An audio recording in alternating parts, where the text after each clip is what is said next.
बहो कवन पापा दुअरा बटुला हो धाइने।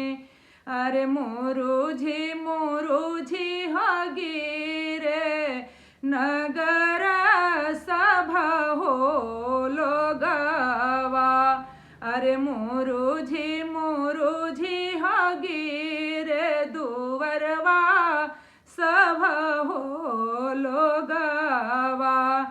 अरे गाड़ल बटुलवा हो बेटी ऊपर आज हो कैलू।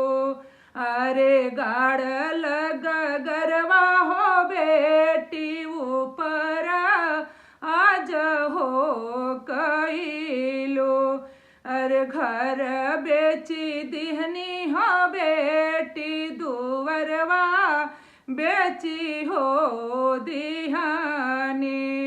अरे तोहरे करनवा हो बेटी खुदा बिकी हो गईनी। अरे तोहरो करनवा हो बेटी खुदा बिकी हो गई।